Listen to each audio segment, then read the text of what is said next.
So first I talked about our unfunded liabilities. And I said, Larry Kotlikoff, Boston College, puts them at like 250 trillion now, unfunded liabilities. We don't know how we're going to pay for. And so you say, well, what do we do? And I go, well, it's kind of a stage 4 cancer moment. You go, well, what do we do? And you go, you get your affairs in order. I don't know. But we don't get our affairs in order as a country. We keep moving forward, but I don't know how. And then, of course, our politics is a mess, a total mess. Does the debt matter anymore? Yeah, I think it does. Why? Because.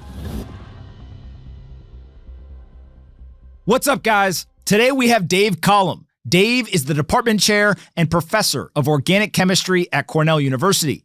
Dave is a fan favorite, and for good reason. He always brings unique perspectives, and he's got some crazy ideas about where the world is going. But in a weird way, Dave has been more right than you would think, and so paying attention is always worth your time. In this conversation, we talk about the economy, we talk about inflation, what's going on in the stock market, how you should think about investing your money moving forward. But then we get into politics, and we talk about Trump and Harris, Walz and Vance. We even get into what he thinks about Robert Kennedy Jr. On top of that, we then get into all sorts of geopolitical analysis, where he sees things in the society that don't make sense, and then what he's thinking about, what books he's reading, and how you at home can start thinking more independently and critically about the media, free speech, and many more topics. Dave Collum is one of my favorite guests because he always forces me to think more deeply about different issues. Sometimes I agree with them, sometimes I don't. But that's the beauty of conversation, is I'm constantly looking for people I can learn from and people that will make me think much, much more than I would otherwise. Here is my latest conversation with Dave Collum. All right, guys. Dave, I thought a great place to start this conversation is the U.S. economy. Some people are saying it's amazing. The consumer is resilient. Asset prices are up near all-time highs. Everything is going to be golden because Jerome Powell is going to cut interest rates, and here we go again. Other people are pointing to a variety of data points, and they're saying we are really bad shape and a recession is right around the corner. You always have unique views. How do you evaluate where we are with the U.S. economy right now? Well, I think it's tanking. So I think the slope is steepening.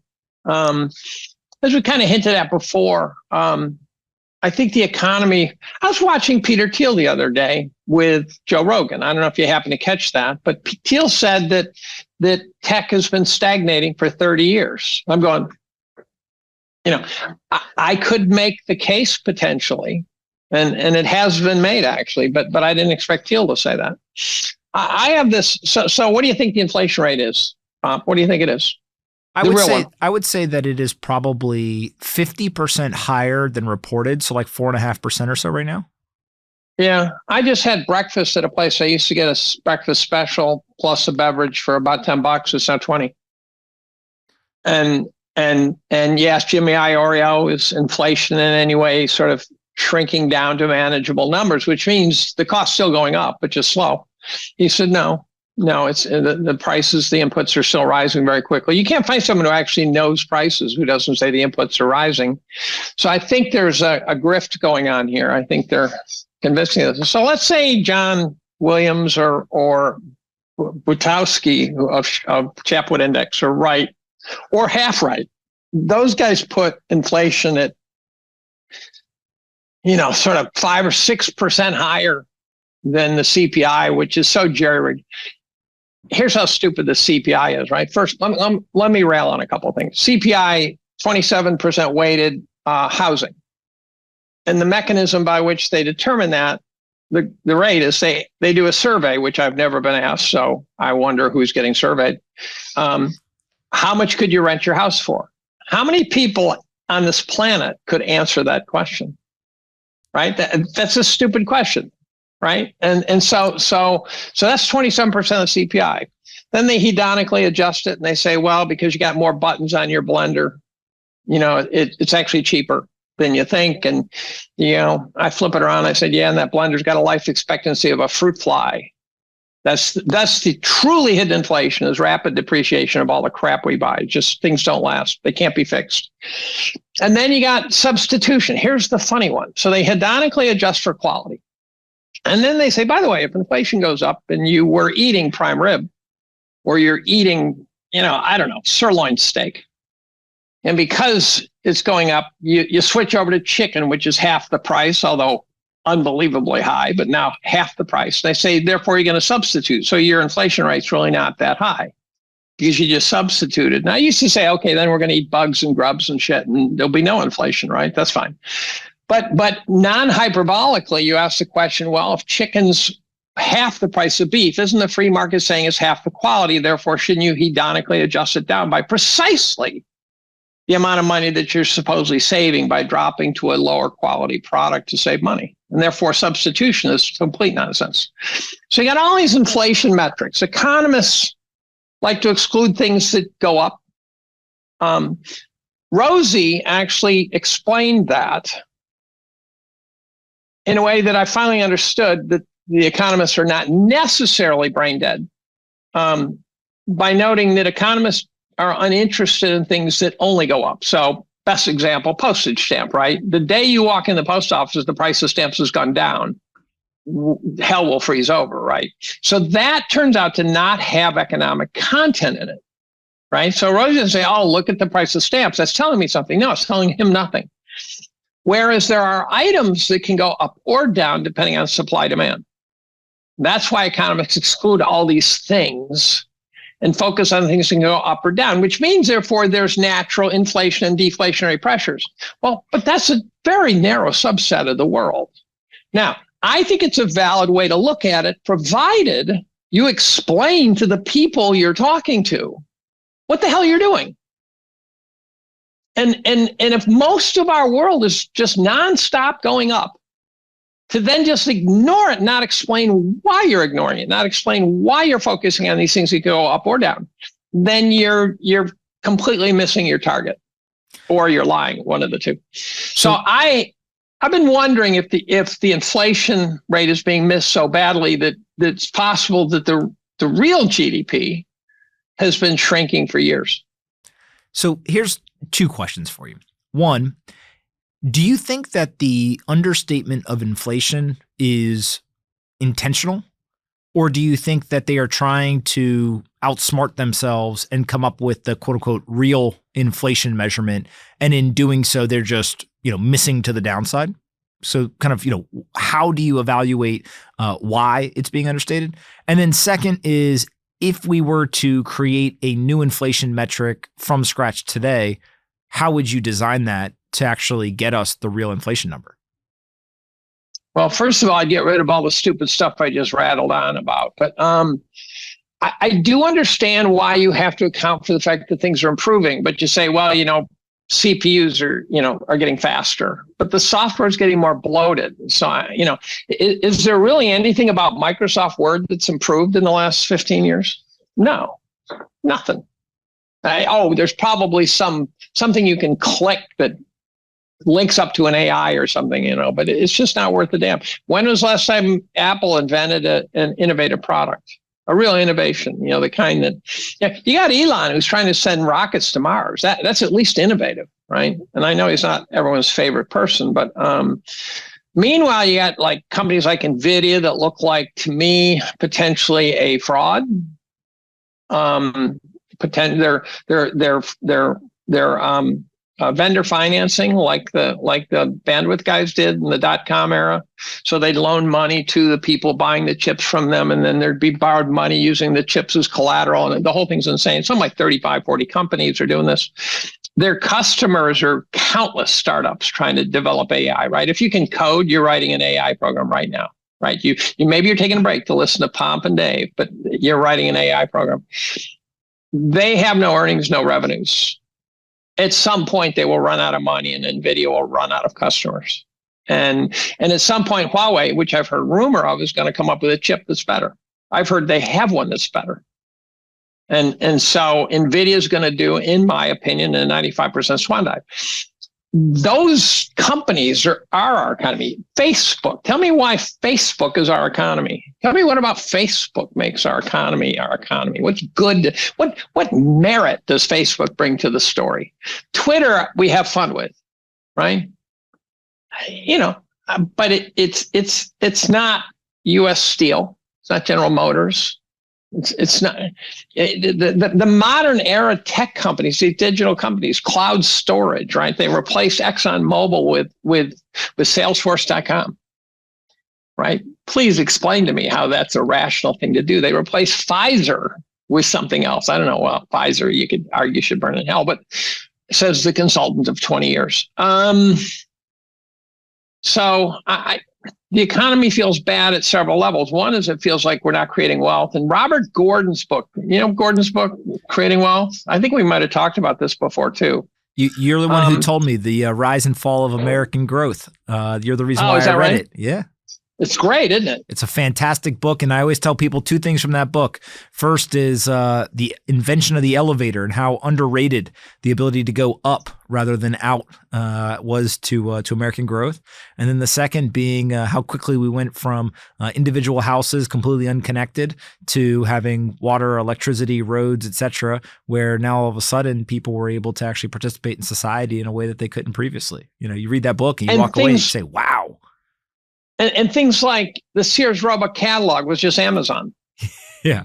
Right. And it wasn't as worldly as Amazon, but you went from, buying from a country store, buying flour out of a barrel and nails out of a barrel, and to being able to order 10,000 items online and have some train delivered a couple weeks later. Now we shortened up the timescales and stuff, but Amazon's not innovative compared to that at all. At all. You could order from the Sears Roebuck catalog. You could order houses, prefab houses. You could order replacement parts for your Model T. So let's talk about innovation for a second, because I do think this is pretty interesting, right? Where you have higher inflation than what they're stating. You have a GDP growth number, which if you look at a really long time frame, GDP growth used to be near zero. Now at least we're in low single digits. What is P? What is the P of GDP? Well, that is up for debate. Well, but they talk about how our economy is 70% consumption. I go, wait, that's not an economy. You create wealth, you then get to spend it. That's the consumption part, right? Mm-hmm. And so if you're not creating wealth, you don't get to spend it. You don't get to consume. And so the real wealth of the country is its ability to create wealth, not consume it. I wrote recently, I said that the U.S. stock market is a millionaire minting machine. It's the greatest machine we've ever created. The challenge is that if we're creating paper millionaires, because they're simply allocating to the stock market, and percent of stock market allocation as a percent of financial assets is at an all-time high now. I think it's 42%. Fidelity just reported that the number of people with $1 million in their 401k is up 31%. Almost 500,000 people at Fidelity now have become millionaires in their 401ks alone. You go and you look at NVIDIA. The numbers came out that I think it's 1 out of every 3 employees at the company is estimated to be worth over $20 million. 75% of all employees are millionaires. Would that mean 25,000 people who work at the company today are worth $1 million? And you look at all this wealth that's being generated. I do think it begs the question of, on the GDP growth and on innovation, you mentioned Elon. I think there's a lot of people who say, hey, you know what? Actually making rockets reusable and kind of going to space, pretty productive. If you're able to actually make something like innovative. It's innovative. If you make something like Neuralink work, where you can actually use computers to bring back, certain things that people want to do if they're injured or whatever, that'd be pretty innovative. But I do think that the list is much shorter than people would realize. And, there's some interesting things that even from Gordon's book, he talks about the fact that planes don't really go that much faster. And in fact, they might be going slower than they once did. And so from the Concorde, right? Of course. I recently just saw a story. There's a guy who used to use the Concorde. But they at least now they provide you with your own tools in case the door flies off. Well, the guy that I saw, he was like the number one flyer. And so he used to take a flight from London to New York, I think every week. It took him 3 hours on the Concorde. And so, there's Boom Supersonic. They're trying to build a supersonic jet that would be used for commercial purposes. Whether it works or not, unclear. But if you kind of go through from a productivity and innovation standpoint, I do feel like, we're looking at ourselves as, look at how innovative we are as a country. It's just a much, much shorter list than people cute. want. It's also cute shit. Do you think so? It's not. Yeah. I mean, AI is going to do things. Like I use Grok. I use Grok to get started on an issue. So if there's something I don't know anything about, I actually start with Grok because it's better than just having to click links. Grok gives you this paragraph that says, okay, you ignorant moron, this is the kind of stuff you should have been asking about. And then you could maybe dig in more directly. But this advantage of consolidating what Google might be the first page of links. Unfortunately, Grok's, I think, a little too Twitter centric, right? So you get what Twitter thinks, and there's rumors that Twitter doesn't think very clearly. Big if true, Dave. Yeah, big if true. So there's that, and then on top of it, on top of all that, we have seemingly insurmountable issues. And they're never insurmountable. It's a train you don't get to jump off of and say, okay, we're done, right? It just keeps going and going and going. But what are we growing our debt at? What's the current rate? About 7-8%? Something like that. Which means it's quite a large percent above our ability to produce. There's not a shred of evidence that we will ever be able to produce at that level. If you're waiting for some technical revolution, you're dreaming. I think it was Howard Marks is probably the most credible source, but there's a number of guys who say, look, GDP inflation, which is inherently inflation corrected, for the 20th century is like 2.2% growth.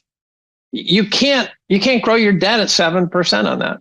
We're just, and if debt to GDP is growing, so the numerator denominator cancellation of inflation, whatever it is, even though the denominator's crap at this point, I don't know how we get out of it. And Yellen just signed a document that came out of Treasury that was something like 450 pages. I had a funny exchange with my buddy David Einhorn, who I really adore because he'll talk about any subject. And I sent him this report. Oh, no. So first I talked about our unfunded liabilities. And I said, Larry Kotlikoff, Boston College, puts them at like 250 trillion now, unfunded liabilities. Now, what are unfunded liabilities? They're liabilities which we've made promises that if you make normal assumptions about revenue going forward, they are the promises you don't know how you're going to pay for. So they're not just promises, they're the promises for which you go, according to my bank accounts, that's not going to work. And I said I was 250 trillion, and he didn't believe the numbers. He said, no. So about a year later, I run into this Treasury report. It was kind of a funny exchange because I sent it to him, and he said, well, we've got a problem, but it's like 70 trillion. It's not 175 trillion for Medicaid and Social Security. And I had said it was 175 trillion from the report. And he said, we got a problem, but I hate it when people quote these things hyperbolically. And I said to him, go to page 294, look at table, F35, last line of the table. And the response I got back from is, shit, I missed that. and of course he did, right? Page 394, table whatever. But it was a report coming out of the Treasury saying we have 175 just for those two. We don't know how we're going to pay for. And so you say, well, what do we do? And I go, well, it's kind of a stage 4 cancer moment, right? Where someone says you got your pancreas is shot. You're going to go, and you go, well, what do we do? And you go, you get your affairs in order. I don't know, but we don't get our affairs in order as a country. We keep moving forward, but I don't know how. Of course, politics is a mess, a total mess. Does the debt matter anymore? Yeah, I think it does. Why? Because you do have the government borrowing money. And so it is growing because of that. In fact, our interest payments on the debt now exceed our military payments, which are huge. And as it gets bigger and bigger and bigger, eventually you can't get anyone to buy your debt. So then you have to print. Now, here's a question for you. Can you name a country that inflated their way out of debt This is a trick question. It's not an easy answer. And I can tell you what some of them are, but can off the top of your head, can you say, everyone always says, oh, we'll just inflate our way out. Now, my first snarky response is, okay, so we all owe, according to that unfunded liability number, we all owe $2 million apiece. Now, I didn't budget for it. You hodlers might have budgeted for it, but I'm still human. And then they said, well, we're just going to inflate it away. Now, okay, so you're going to inflate away $2 million worth of my spending power. That's the same goddamn thing, you moron, right? They're taking your money, as you know. And so I can't think of a country that actually successfully did it. Now, I get answers. And there's one I haven't been able to yet button down. But people say Canada, I think it was in the 90s. But my digging tells me Canada kind of blocked and tackled their way out. They kind of knuckled down, their resource base kind of saved them, and they paid off the debt. And they actually got control of it the good old-fashioned way by getting tough. Actually, Great Britain did in the 19th century. But if we're back to the 19th century, we're already in pretty much weird space now. People like to cite the U.S. post-war. They said real rates were, 10% below inflation or something like that after World War II. I agree, except for the fact that we're also the biggest superpower in the history of superpowers, including today. We were something like 40% of the world's GDP. So if you're going to tell me we inflated away our debt while ignoring the fact that we sold everything to everybody at all times for a couple of decades, then you're missing a big part of how we got the hell out of our post-war debt. You're missing a big part of that story. Now, the weird one turns out to be Israel. They did some sort of weird, colossal devaluation of their currency that lasted for a couple years and then just dropped right back to the baseline. And I haven't been able to get a good, coherent, without a lot of effort, I should add, discussion of how it happened, how they did it. But their inflation rate went from something like 6% to 200%, and then hovered up there for a couple of years and then came right back down. And I go, what was that? And if anyone out there knows, send me a link. I would like a nice coherent write-up on how they did that. One of the interesting But mostly inflating away your debt doesn't work, I think. I think you end up in one of these, in the end, you end up with a deflationary default. One of the interesting things to me is that I can remember when I was a young boy and I would listen to politics in the background. My dad was watching or my mom. They would talk about balancing the budget. That was like a key campaign safe, phrase. If you utter that, American people like hearing that. I don't hear either candidate talking about balancing the budget. I do hear Trump talking about cutting spending or, spending less to a degree. I think his critics would argue that the debt went up, very fast under him in 2020. But the actual commitment to not spend less, but to get to a balanced budget, to reduce the deficit, to, kind of do a number of these things, it seems like we almost given up on if a candidate was to say that, we're just like, that's never going to happen. Given that it's been almost 25 years since we had a balanced budget in America. What do you think? And that wasn't even balanced either. So that was on balance sheet balanced, but there was all sorts of off balance sheet stuff that was way out of control still. Little woo-woo accounting. That's exactly right. It was way woo-woo accounting, but Clinton got his headline and that's all he wanted. I think Trump comes up with ideas that around the edges are appealing, but I don't think he has any big ideas to save anything. He's going to want to cut taxes. And I know that the Austrians, which I profess to sort of support, I support the Austrian business cycle. I can't profess to be Austrian economically literate because that's a very different world, actually. The business cycle basically says bigger the boom, bigger the bust. The Austrian economics is a much more intellectually intensive thing. But he likes to cut taxes. He wants the Fed to jack up the markets. His economics at some level is my least favorite part. The part I like about Trump is that tell people to screw themselves and, put people in their place and things like that. I kind of, if he builds the wall, if he lets the J6ers out, So on the economy, though, let's stay on that first, and we'll get to the other policy things. It seems like, and I'm going to say this, and don't fall out of your chair, but I actually think Trump and Harris are both moving to the center on a bunch of policies because they're realizing that's what American public, the kind of general public wants. And they're starting to reach agreement on a number of different campaign topics, which is somewhat mind-blowing. So the easy ones are, So how has Trump moved? Let's start with Trump's moves. So maybe the most obvious move that's not economic is his thought process around women's reproductive rights. He's now pushing things down to the state. He's saying, hey, look, I'm not going to do a national ban.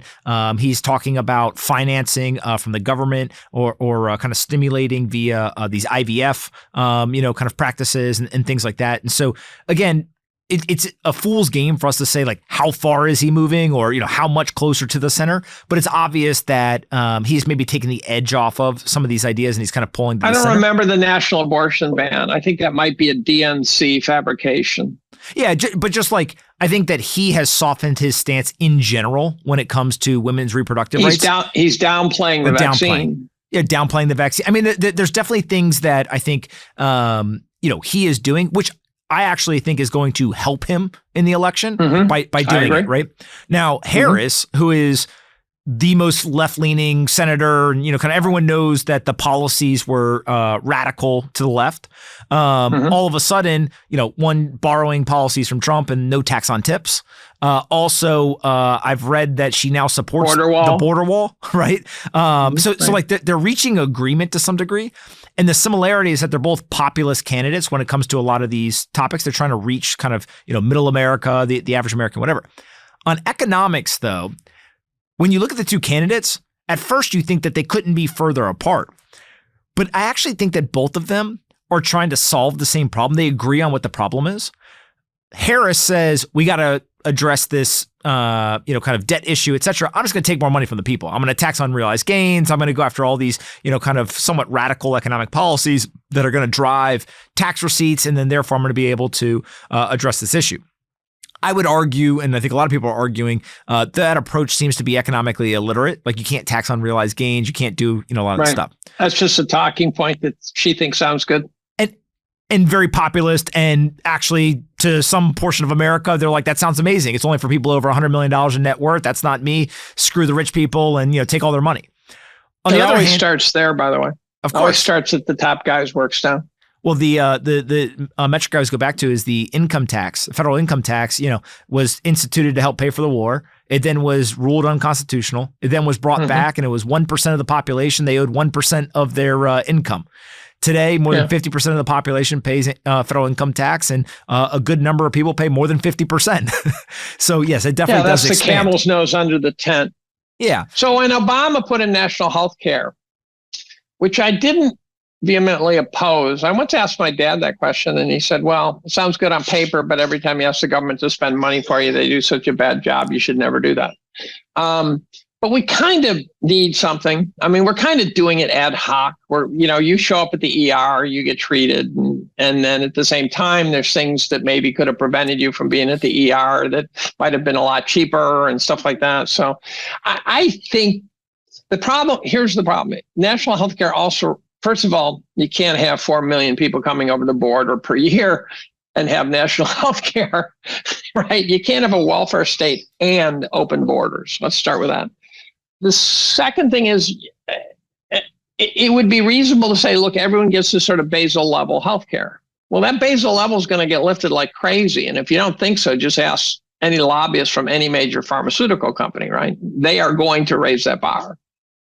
And so pretty soon it's just going to be free healthcare for everybody, massive amounts, and it will be time, I guess, to invest in Pfizer, Merck again, things like that. But who? If you say a basal rate, so are you going to say to someone, by the way, your basal rate covers this, but not this, and then you're going to be called a racist, right? And so it's going to go bad. I don't think we have the leadership to pull off a tough solution, which means therefore I think we're going to hit the wall like in a NASCAR race. Well, if you go to the other side, so Harris is saying, hey, let's raise tax receipts. Let's go do this. Trump is actually saying the exact opposite, right? He's saying, hey, let's lower tax receipts. Let's, inflate our way out. Let's go spend. Let's kind of go build and kind of do all that. Their proposed policies on the economic side to address the debt are very different, but they actually agree that, hey, this is a problem. I worry that neither proposal. When you say agree, though, it sort of implies that I think Trump has a compass. I think he doesn't always use it. So I think he says shit to get what he wants, right? The narcissist takes over pretty fast.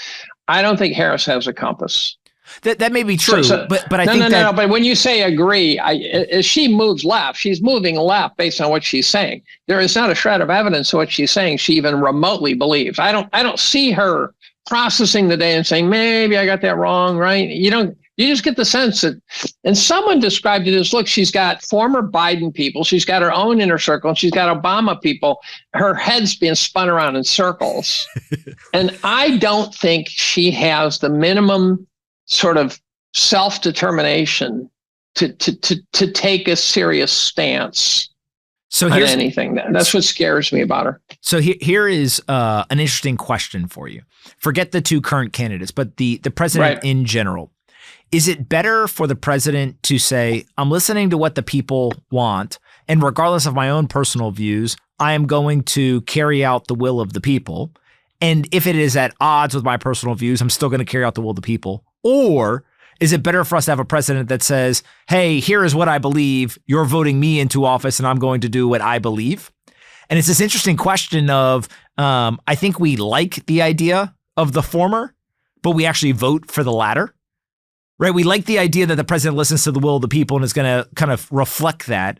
But if you actually look at the campaigns and you look at the way people vote, it seems like we just vote on what does that person believe or what do I believe that person believes? And that's who we put in office. What do you think? Today's episode is brought to you by Zappo Bank. Let this sink in for a moment. Over $500 billion in Bitcoin has been lost or stolen. Whether that is misplaced hardware wallets or an exchange that went bust, the risks are very real. That's why I think where and how you store your Bitcoin is absolutely critical. Now meet Zappo Bank, the world's first fully licensed and regulated Bitcoin-enabled bank.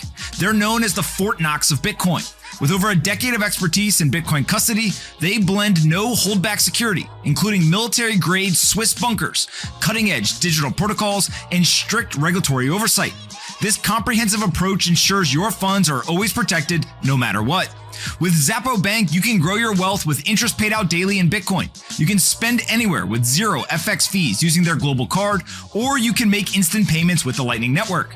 Head over to zappobank.com/pomp to join. That's XAPOBANK.com/pomp. Go check out Zappo Bank today. Well, to be self-consistent, for at least 20 years, I've been saying I think any one of these people would be acceptable as president if when they got in office, they did what they felt was right.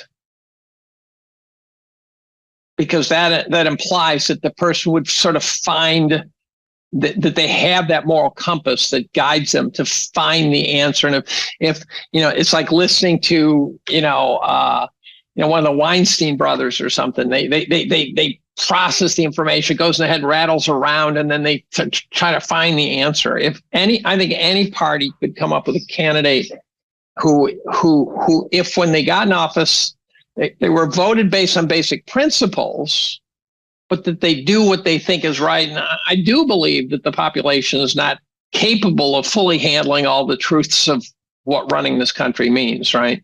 I agree with that. Let's put it in terms of Putin, right? Putin's a sociopath. Putin is a tough guy.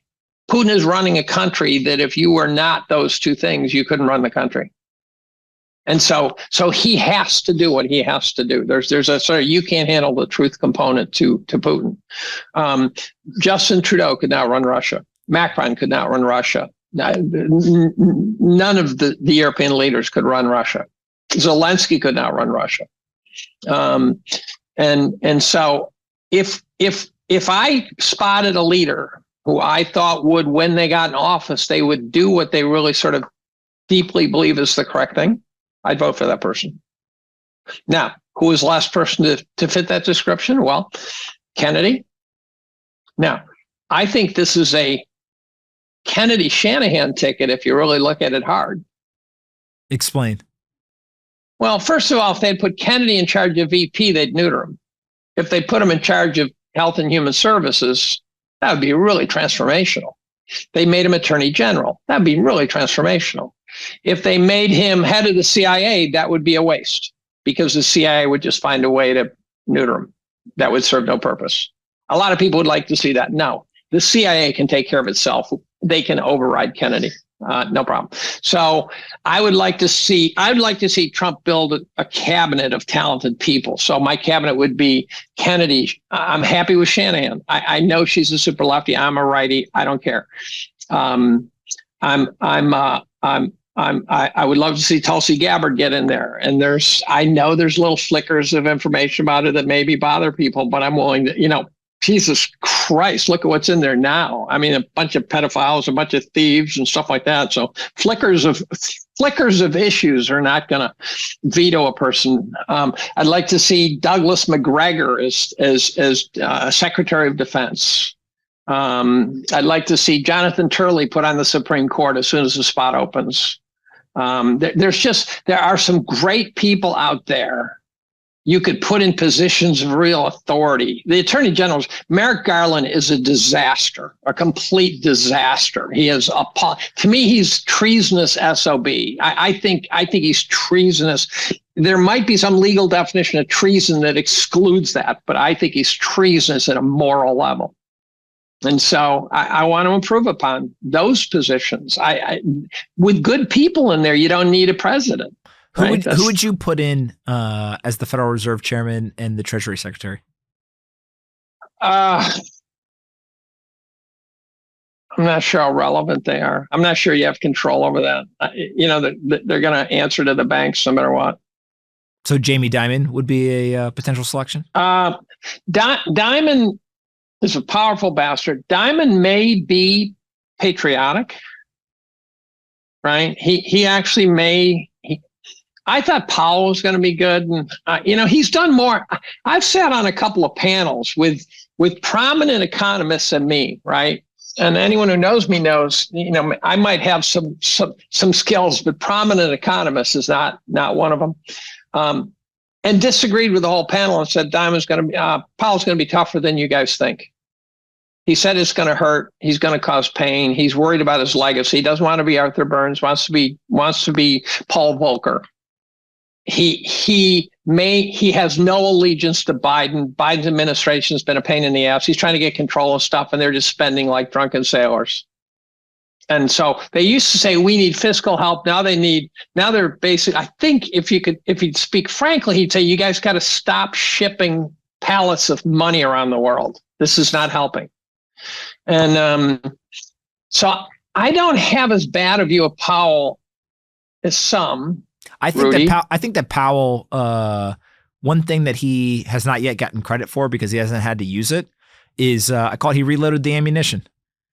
Right, he got interest rates back over 5%. He could now cut 300-400 basis points and still not be at zero. I don't think he should, though. I don't think he should. He doesn't need to do it. But I'm just saying the fact that no. But even if it's painful, I think you got to leave it there. Yeah, but go back to 2021.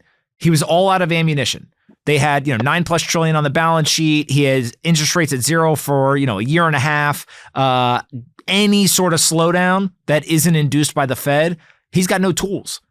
Now, fast forward, right. Kind of beginning of 2022 to, Q3 2024, and he's got interest rates that he can now cut. He's got, $1.5 to $2 trillion he sold off the balance sheet. Whether he uses the tool or not, he reloaded all that ammunition and, barring we got us off the zero bound. Yeah. And barring the NBER, basically sticking their finger in the air and trying to call whether a recession or not with the 2 quarters of negative GDP. Are we in a growth. recession now? Forget about my long-term, always shrinking economy. Are we in, will the NBER say that we are already in a recession a year from now? I don't think it matters. And here's No, why. No, it doesn't matter. No, I don't think it matters. Yeah. You're right. But do you think that do you think they will declare that as of September 1st, 2024, that will be in the recession? Do you think that will be in there? I actually think, and this might sound a little crazy, I think it may matter more how they view their relationship with Jerome Powell than what the economic data says. Because what we learned in 2022 is that it was very important to them, to the administration, and I also think to the Fed, for it not to be considered a recession, even though they got the 2 quarters of negative GDP growth. And so NBER, which is supposed to be a bipartisan nonprofit, came out and said, we're not in a recession. It doesn't count. And so I now am of the belief that the kind of indication of recession or not has much less to do with the economic data than we ever thought, and has much more to do with backroom politics and certain things that we just, we as the American people may never understand. But imagine a world where Q3, Q4 of 2024 is declared a recession as a kick in the ass to Powell as he's leaving his post. I'm not saying that's what's going to happen. But they're also going to tell us that Q3, Q4 was a recession after it's over, so that they'll say, and now it's over, so don't worry about it, right? That's what's stupid about that. Of course, but declaring a recession or not a recession, right? And again, I'm actually of the belief that they're and I don't even like the definition. I don't like the definition. I don't like it's just so arbitrary. One thing that I do think is kind of a thing I've been beating the drum on around why it doesn't matter though, is because I saw this chart and we'll try to find it. And if we can, we'll put up on the screen. But basically it goes all the way back to like 1920s or maybe 1900. And it shows the frequency of recessions marked by these vertical lines. And then the kind of width of the bar or the line shows the severity. You know, so how long did it last? How severe was it, et cetera. And if you look in the first, just getting wider and wider and wider. Yeah. Well, here's what's interesting. In the first 70 or 80 years, yes, of the 1900s, right? You just massive frequency, severity, etc. When you then look over, let's say the last 30 years, very infrequent, much less severe.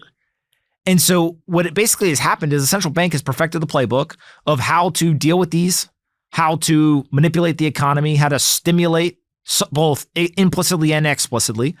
And so now we're in this weird world where if a recession hits tomorrow, do you really think 6 to 9 months from now, we're still going to be in economic pain? Or are they just going to pull out these bazookas and they're going to fire 500 basis points of rate cuts? They're going to print trillions of dollars and we're going to be back to all-time high prices in financial markets. You know, what was it in 2020? Well, nominally, yes. Oh, sure. Yeah, but in 2020, what happened? In March was the lockdown. We were back to all-time high prices by August. Yeah, I blame the Fed for the lockdown, actually.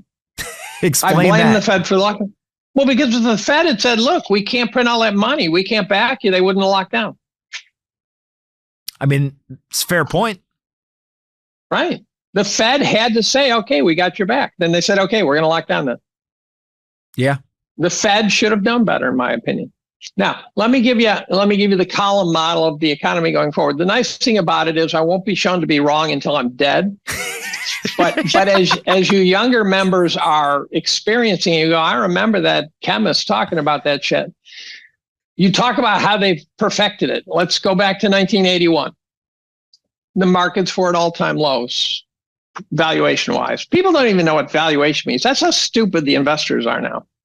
They think valuation is price. No, valuation is the market relative to some metric that it ought to track, whether it's price to book, price to revenue, price to earnings, Tobin's Q, you name it. There's about 25 fairly prominent ones. It inherently corrects for inflation because the denominator is always inflationarily adjusting too. So if inflation is running wild, if your price to revenue is 6, it is goddamn 6. So back in 1981, let's use PE because it's mentally easy, even though they fake the E part. The PE of the market was about 6. It was dirt cheap. Inflation was running wild. That's why the PE was so low. Interest rates were in the high teens. You could get so much goddamn money out of money markets, and here's the odd thing. If at the end of every year, the money markets and the bank accounts have 15% more than they had at the start of the year, Where'd that money come from? I'm having trouble identifying that because they say you create money through loans. Well, who's borrowing at 15%? Right? I know I got a mortgage at 15%, but creating money must have been hard. But somehow, if you had 100 trillion at the end, you had 113 or 115 trillion. Where'd the money come from? Right? That's a question that's not as easy to answer as it sounds. So 1981, interest rates are an all-time high. So we've got this unbelievable tailwind where the next 40 years rates could methodically, almost linearly drop, which makes things cheaper and cheaper and cheaper to buy using the credit markets. We started at the lowest valuations in history. We had a boomer demographic. The boomers were just hitting their stride. They brought their wives with them. And so we had phenomenal demographics, which economists, unfortunately, I'm selective. I refer to economists as like idiots when I need to, and as smart guys when I need to, and it could be both. But economists say demographics is everything, and so we had phenomenal demographics. We had China coming out of the Dark Ages, offering slave labor at about 20 cents an hour to make shit for us. We had Russia that had not yet collapsed, but desperately needed capital.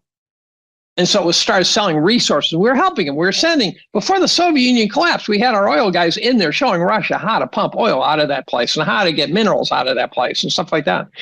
We had tailwinds, none of which will repeat for the next 40 years. There's no chance we're going to repeat those because we're not at all-time lows valuation-wise. We're not at all-time highs interest rate-wise. China is now fully grown. You say, oh, we'll replace with what? Zimbabwe? Who's going to replace China? India? Yeah, India's already partway there.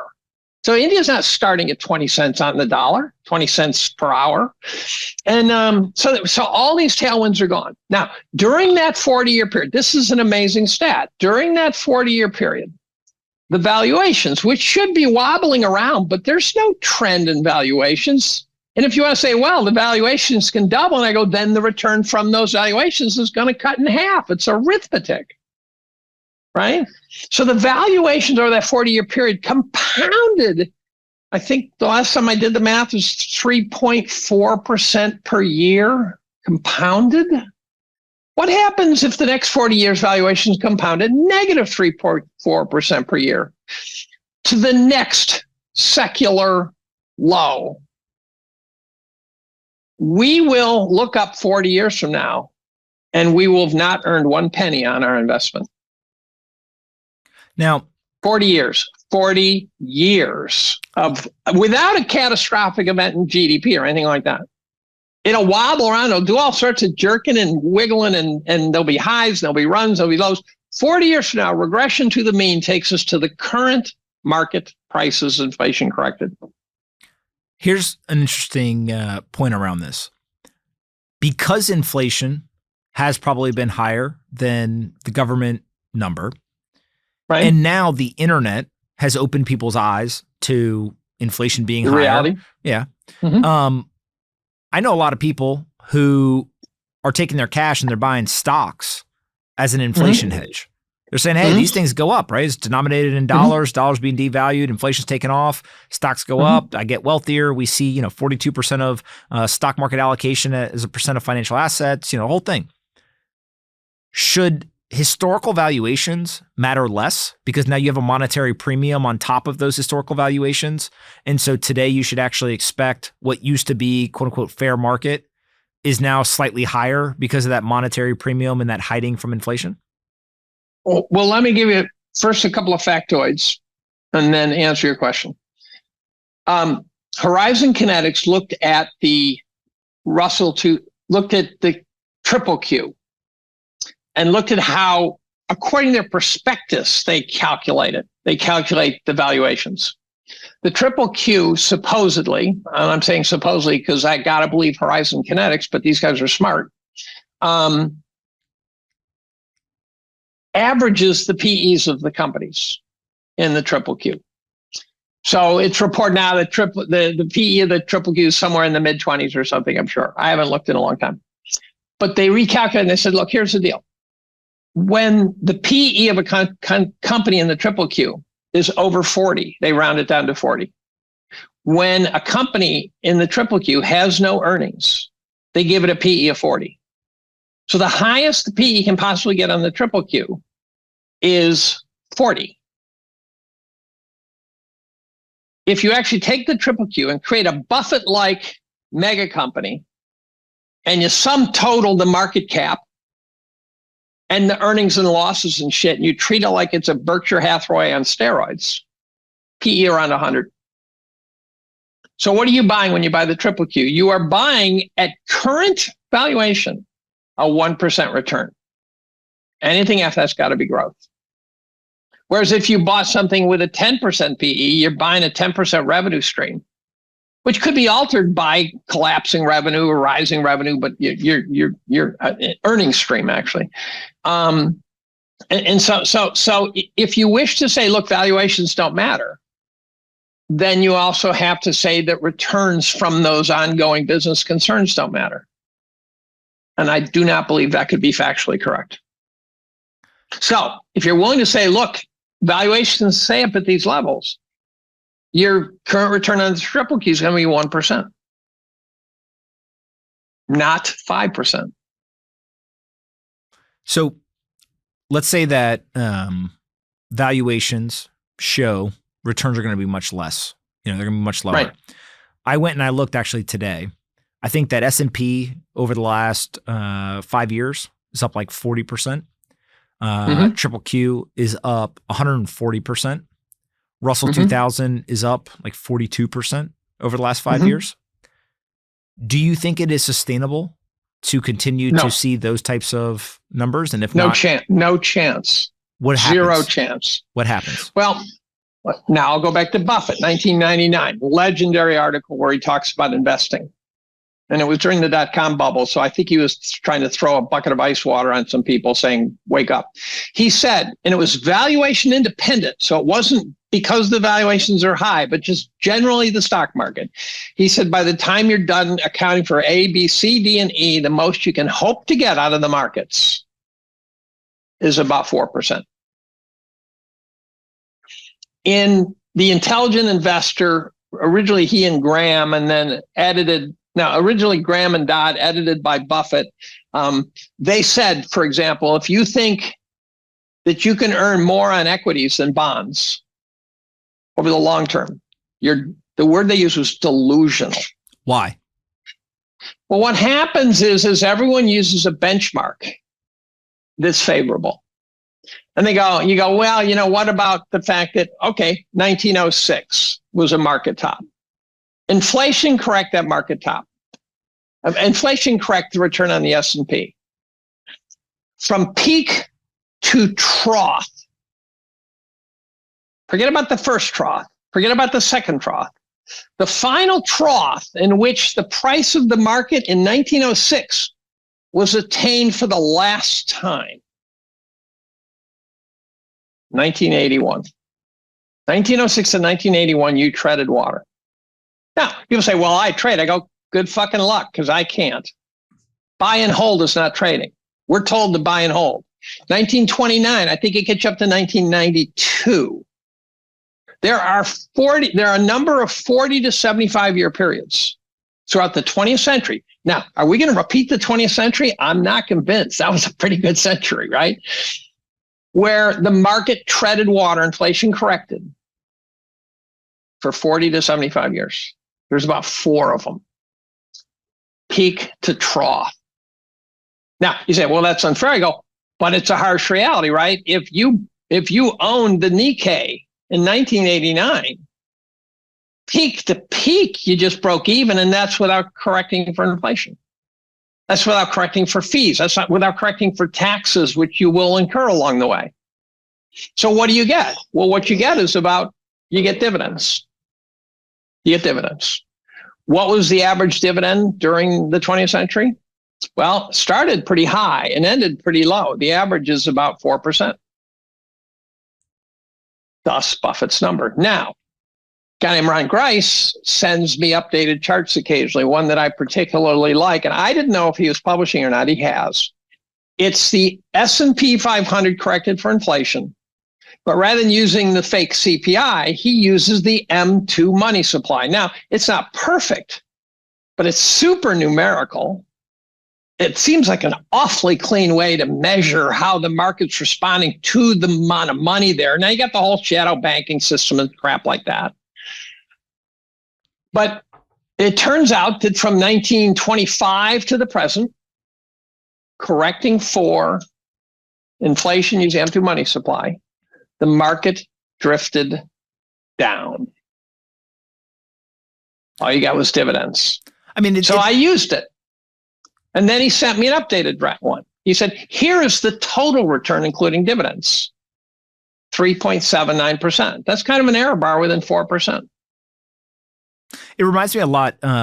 If you were to take from 1971 to today and denominate the stock market in gold, it's flat to down, right? You know, there's a bunch of different ways to kind of look at this analysis. But this is 100 years, though. Of course, this is not just this is a huge number. The question is, does that mean you shouldn't invest in equities? Depends where. I don't think there's a lot of old timers out there who say that, look, if you overpay, you're going to underperform. And if you way overpay, you're going to way underperform.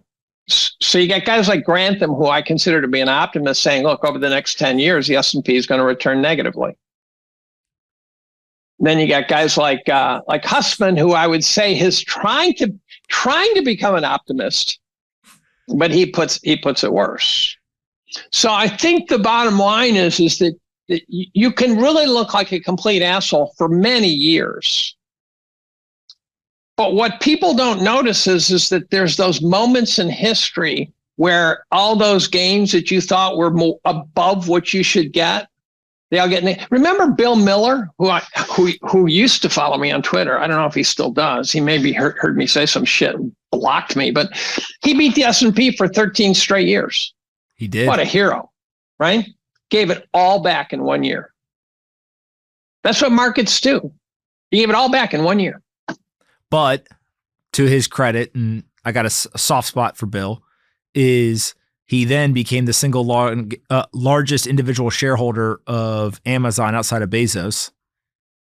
Right. And that worked out pretty well. And then he bought Bitcoin. I think there early. are guys who are smart. There are guys who are smart who can beat the market. So this idea of the efficient market hypothesis is nuts. Can we go back for a second? Hold on. I can't let you get away with just an incredible declaration of bizarreness. Yeah. Jeremy Grantham is a optimist. A lot of people aren't. A lot of people are not going to know who he is. So maybe you can give a little bit of context. But if you were to poll Wall Street, optimist may not be one of the first 50 words mentioned when talking about Jeremy. He's an optimist compared to me.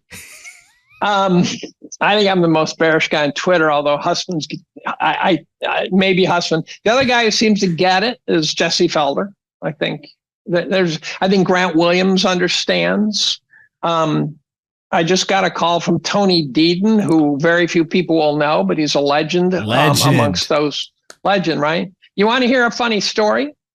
Are you going to reveal? Are you going to reveal how Tony Deaton's only public interview happened? That's right. I already told you then, so forget it. So, no. But you haven't said it publicly. You have to say it publicly.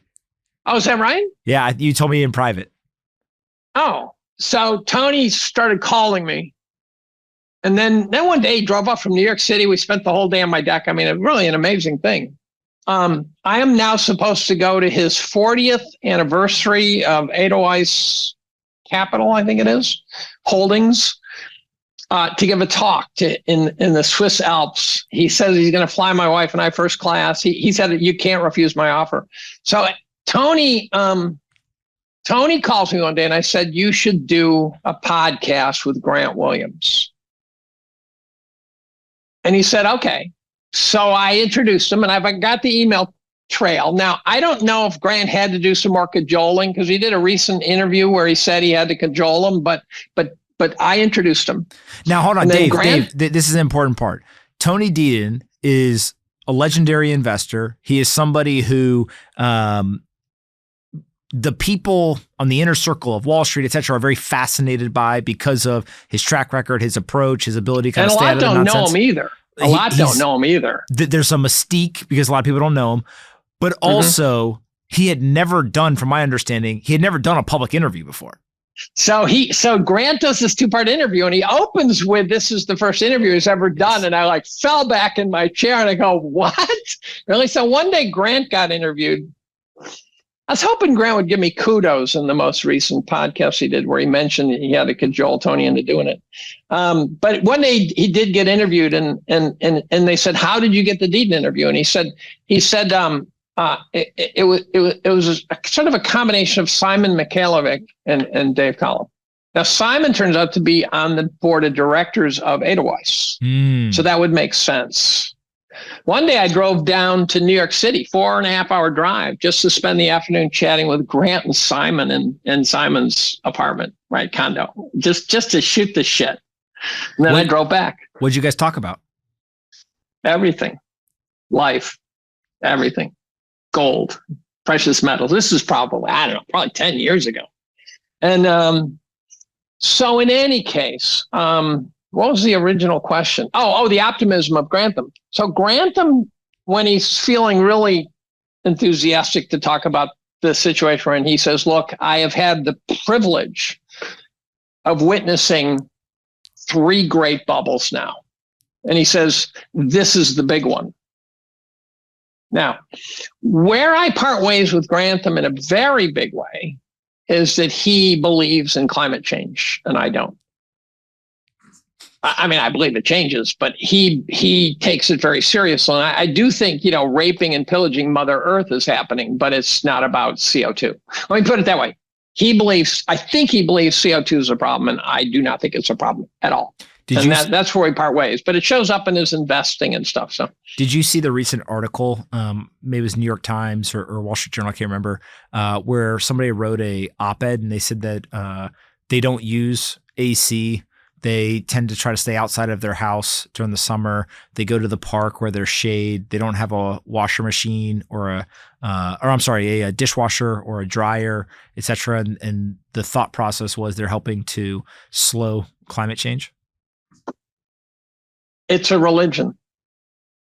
Explain. Right. The monks used to back in antiquity, there were these flagellants who would walk down the street and whip themselves bloody, deprive themselves of all earthly belongings for some religious reason. So there's people who think that somehow it's virtuous to suffer for a good cause, right?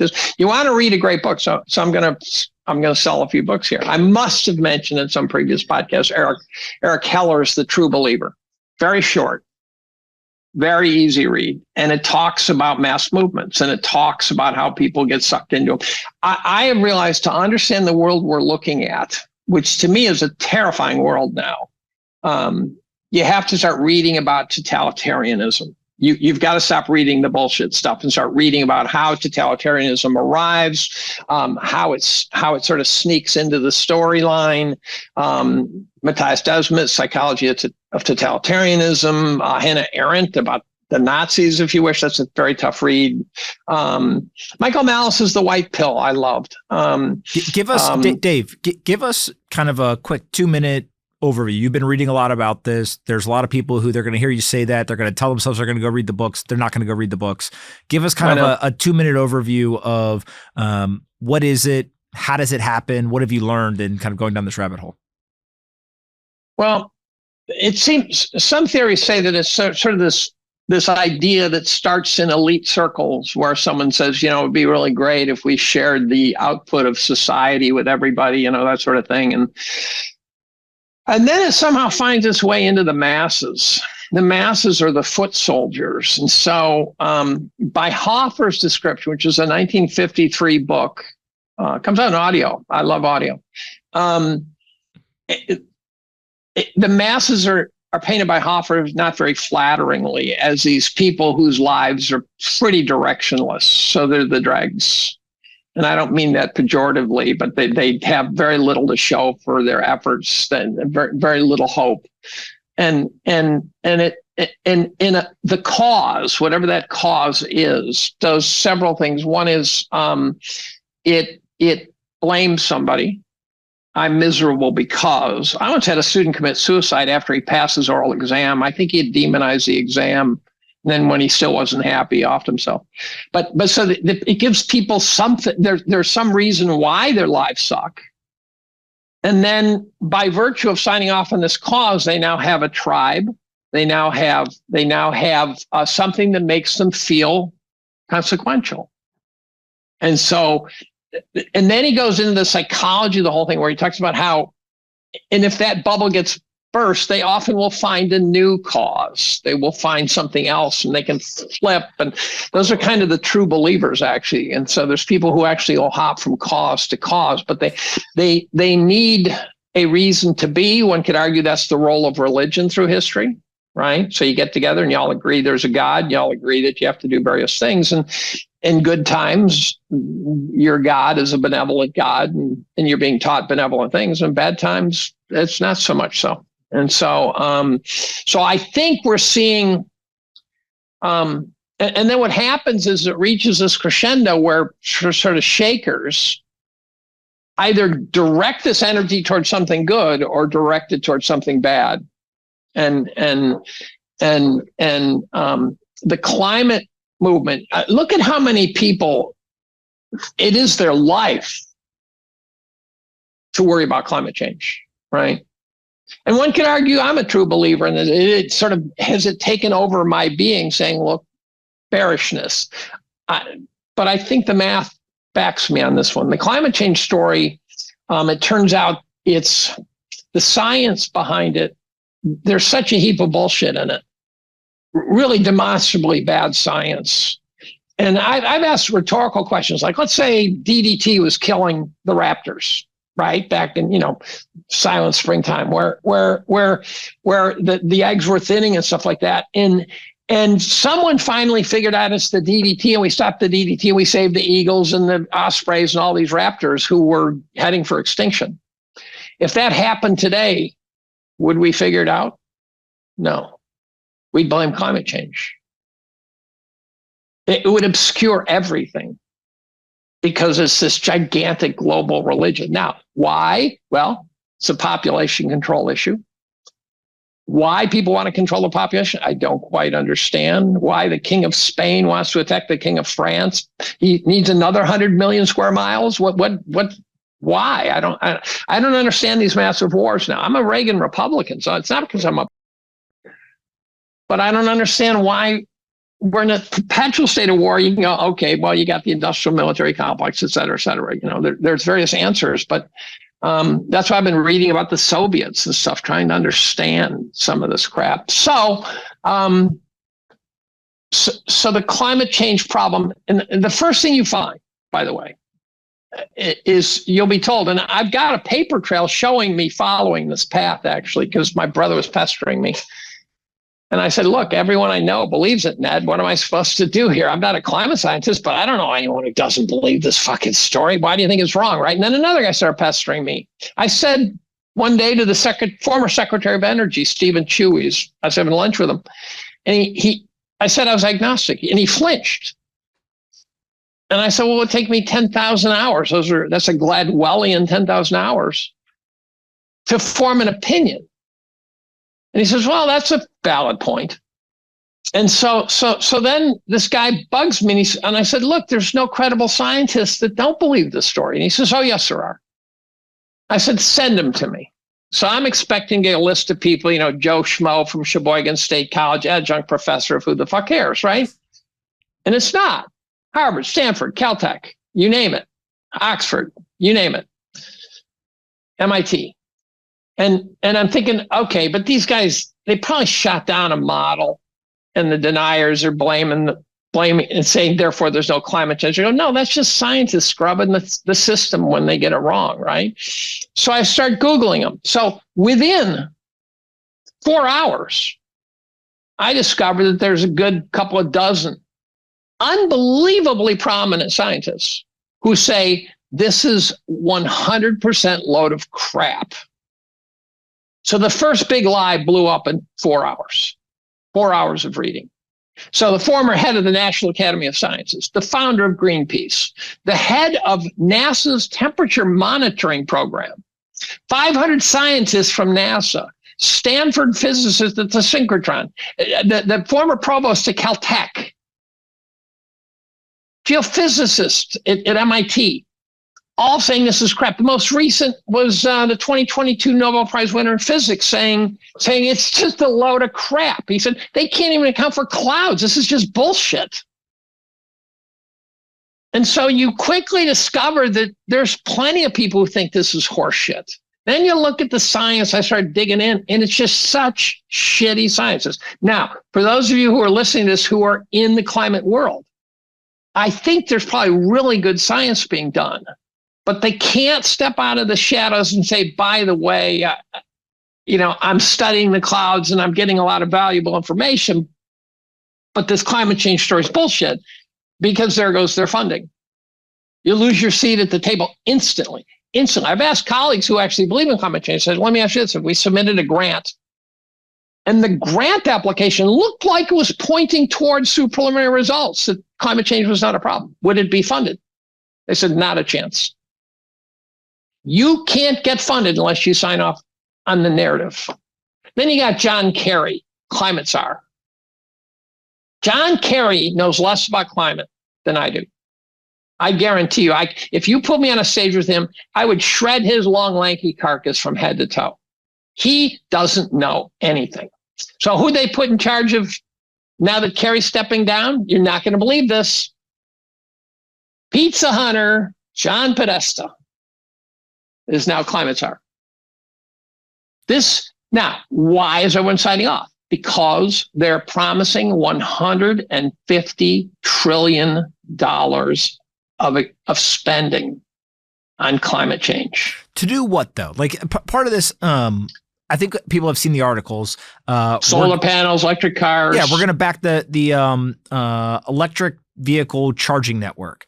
And I think it's Pete Buttigieg was in charge or overseeing. They spent tens of billions, I think. Maybe it was 100 billion, whatever the number was. Got 8 of them. Got 8 of them built. Now, again, to your point about the kind of Gladwellian 10,000 hours, I didn't spend more than 20 minutes Googling around. I saw enough sources that were all telling a similar story. And I said, well, it's probably true, but it's not going to affect my life either way. But sounds kind of like it's a crazy story. Right. So that was it will affect your life because we're going to squander huge amounts of money. Well, just the point of whether there was 8, 15, 100 or 0, it was not nearly as much produced as the amount of money that was spent. That was my basic takeaway.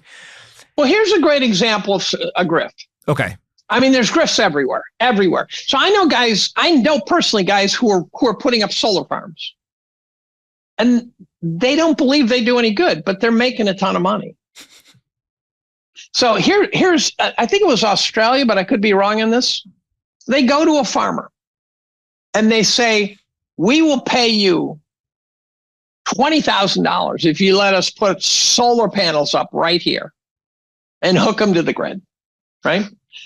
What the farmers don't realize is that the contract that they're signing means they are now responsible for the solar panels. The guys who put them in walk with the bucks, walk with the government handouts, walk with the subsidies.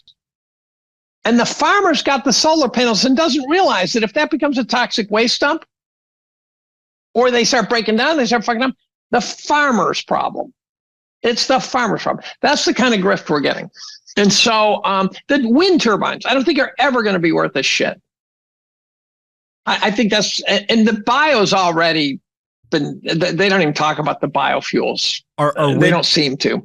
Are wind turbines killing the birds? Yes. My wife's an ornithologist. So but I can live with that, except for the fact they put the turbines on the high airflow regions where the birds migrate. And so I said, well, let's put nets on her, catch them and make it in, get Arthur Daniels Midland to catch them and make, soup. Make osprey soup. Yeah. But they're destroying not only the environment itself, they have no idea what they're going to do with all these these solar panels. And one hailstorm can wipe out a square mile of solar panels. So one hailstorm can destroy them. You'll talk about climate change and the stupidity there for hours if I let you, but I want to zoom out for a second. Zoom out. There was a tweet that David Sachs tweeted. He said, the West has a real enemy, and it is itself. And I read it. And you retweeted it. And so that must mean to me, obviously, retweets equal endorsements on Twitter, unless you didn't get the memo. Not always, but usually. Well, it's whether you think it's an endorsement or not, everyone's going to critique you and say it's an endorsement. So, well, if I retweet something Kamala posts, it's not an endorsement, guaranteed. So, David Sachs' tweet, explain why is the West its own enemy? Well, why does that resonate with you? Today's episode is brought to you by Gemini. Gemini is a fantastic platform. How do I know? Because I've used it for years. These guys get it. They right now have a special offer where they are offering all eligible new users the opportunity to earn $100 in Bitcoin. That's right, 100 big ones.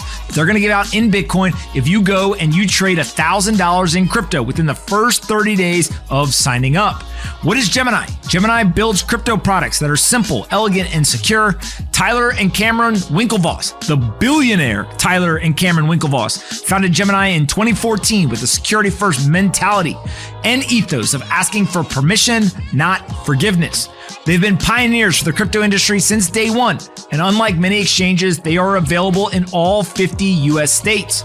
Gemini has tools for new and advanced traders. They've got an advanced trading platform called Active Trader, which is where crypto traders go for advanced charting tools, access to over 300 crypto trading pairs, and multiple order types to trade the way you want. Head over to Gemini.com/partners/pomp and start trading with Gemini today to earn $100 in Bitcoin. That's right. Gemini will give you $100 in Bitcoin if you head over to Gemini.com/partners/pomp and you trade $1,000 in crypto within the first 30 days. I think I'm a big fan of the Weinstein brothers. Eric, both of which I've communicated with. Eric more than Brett, which is a little ironic because I have more overlap with Brett. But I've probably spent 4 hours on the phone with Eric. And one of the things about Eric that's extraordinary is he's a genius. He's a genius of a level I don't often see. And he wrote an article in 2011 that said politics was going to be like kayfabe, which is, for those who don't know, professional wrestling. It's the fakery of professional wrestling. Now, what Eric is conversant in, which I must admit I didn't know at all, is that professional wrestling has all these layers. So they're not just faking it. But like so much of what we digest these days, it was like created by psychologists to say, how do we get the fans most engaged? How do we get them coming back? And there's these layers of mixing truth and falsehoods and tricking people and whipping their emotions back and forth. And so kayfabe really is a much more sophisticated thing than just a bunch of big guys yelling at each other in what looks like a play.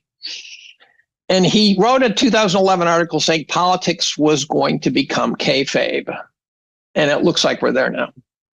And he did a Chris Williamson interview, which is really funny because about a year ago he did one. And at one point, Williamson said it's too late for a new candidate, maybe less than a year ago. And Eric said, I wouldn't be so sure. And Eric laid out this, no, you don't understand that they can do anything they want. And then about 2 weeks ago, I posted it and said, just watch the first 5 minutes. You'll fall out of your chair. And Eric nailed it. He nailed what happened with Biden and the attempted assassination with Trump and stuff. He nailed the fact that we have no idea what's going to come in 2024 election. And I posted it, and then about a week and a half later, they did a redo, and Williamson opens with that story, and I'm going, oh, that's funny. That's funny. So I've lost track where we're at, but I think the problem we have now is at the turn of the century, government was small, and it was crooked as shit. But a 3% of GDP government, crooked as shit, can't do a lot of damage.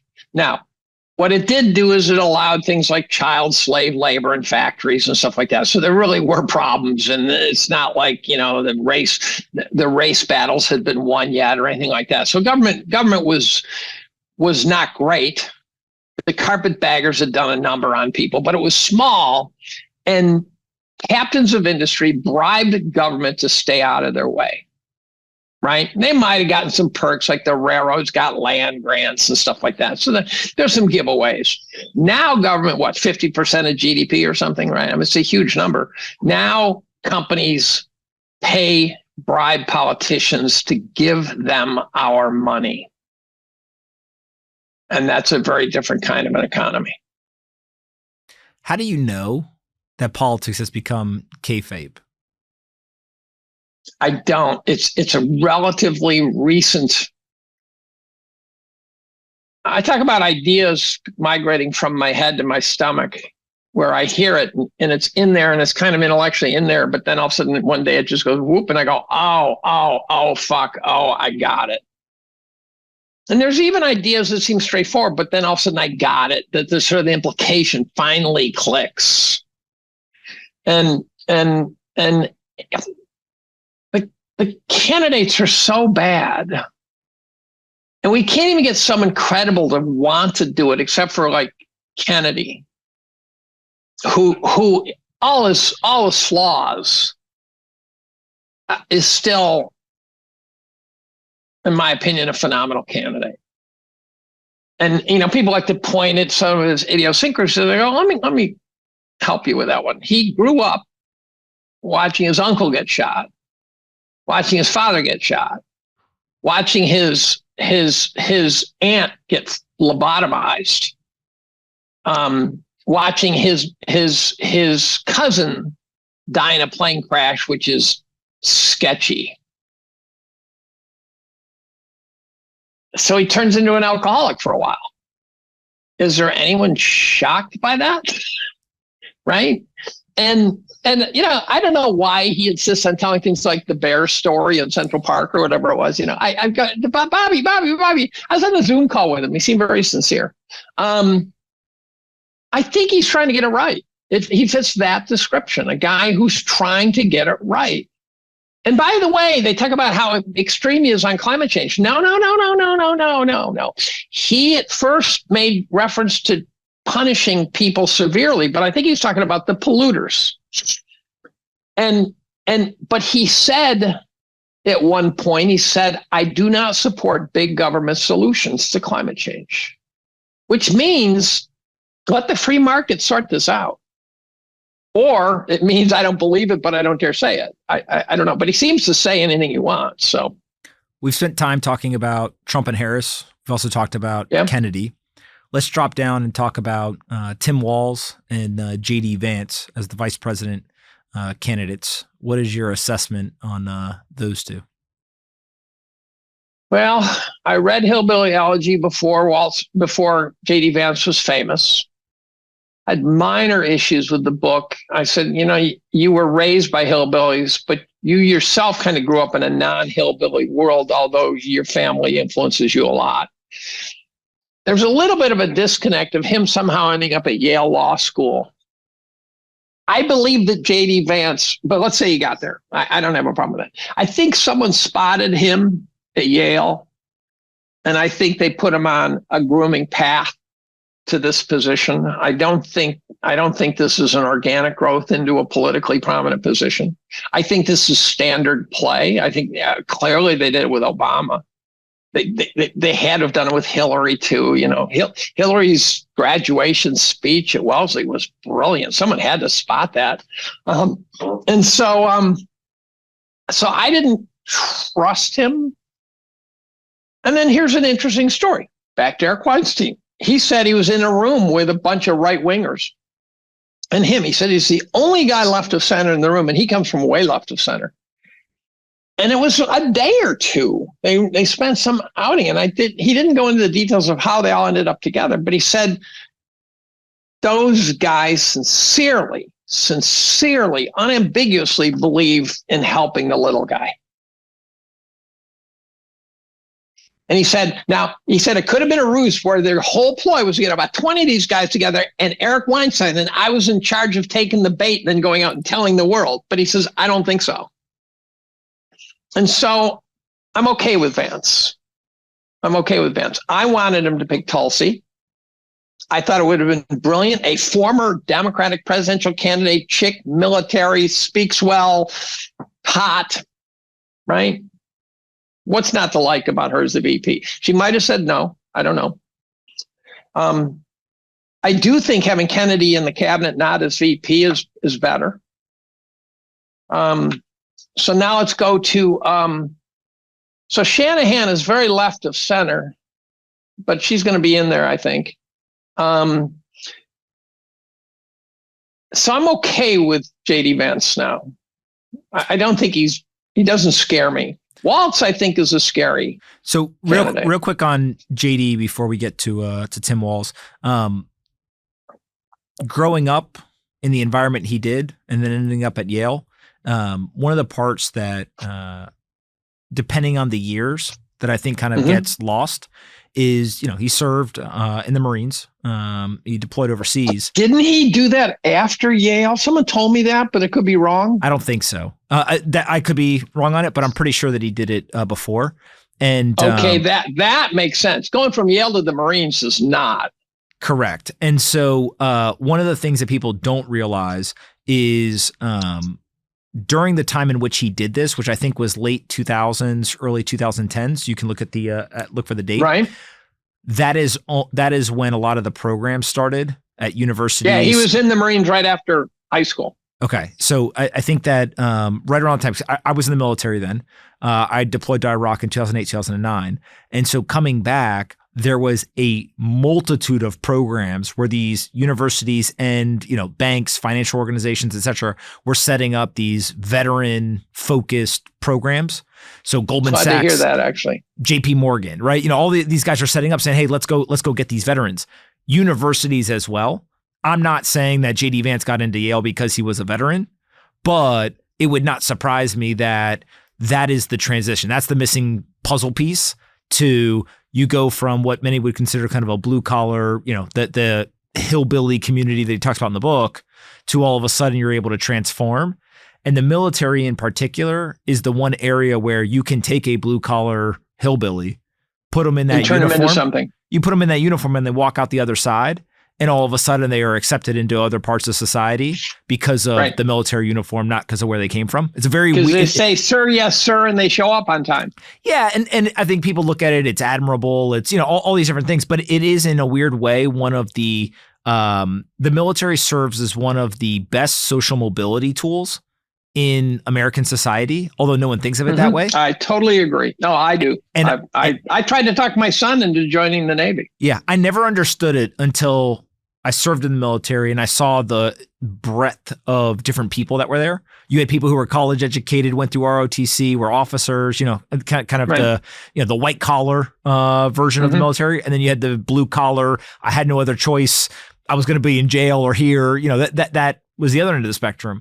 And when you have that shared service, that uniform, all that kind of stuff, when you walk out the other side, to the people outside the military, the ROTC, kind of, college educated officer and the blue collar, enlisted soldier, they both just wear the same uniform and they come out the other side. And it's a pretty interesting dynamic. And I bet that JD, that was a huge part of kind of the transition. Well, the other thing is never. For a very, very long time, I have not confused education with intelligence. So if he's inherently, possibly the smartest guy I might have ever met. Now, I've met a few smart ones, but was a guy with a third grade education. I picked him up hitchhiking. He smelled, he had a suitcase, broken handle. He was 10 years younger than he looked. He was going to pick beans or something somewhere. And I drove him everybody has a story, and that's my wife calling me, but she's just going to have to get with the program. Everybody has a story, but it turns out that so this guy, I'm talking to him, and then he says to me, I'm picking up something. He says to me, "What do you do?" I said, I teach, right? Need to know basis. He said, what do you teach? I said, chemistry. He says, oh, interesting. He says, where? And I said, Ithaca. And he says, in the high school. I said, no, I teach at Cornell. He says, oh, Cornell's really good in chemistry. And then he starts naming chemistry departments. Now, if he named Harvard, Yale, you say, well, even bean pickers know these guys. He didn't. He said Caltech, Chicago, Berkeley. I go, how the fuck do you know this? And he says, oh, I read a lot. So I start talking to him about it. And he's telling me about Thoreau and Walden Pond and his effect on his contemporaries and shit. And then I'm going, oh man, the guy's fucking with me. He wanted to learn how to fix engines in the military, but he had flat feet, but then they drafted him that he didn't get to choose, right? So he was infantry. And he said, but I picked up a book, and he starts talking about the physics of engines. And then I started steering him. I said, what, do you like poetry? He says, no, not really. And then he starts talking about all these fucking poets.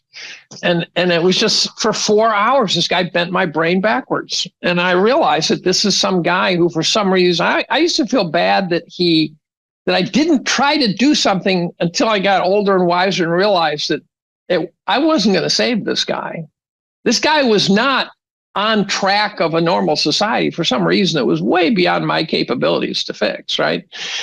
So I see guys who are super smart, like maintenance guys in the building and stuff, who are super smart, great common sense, that may not have gone to college, but they got a great brain. And so Vance could have been super smart and then finally exploited it when he got to Ohio State and then when he got to Yale. So there's that. And what about Tim Walz? I must admit, Walz creeps me out.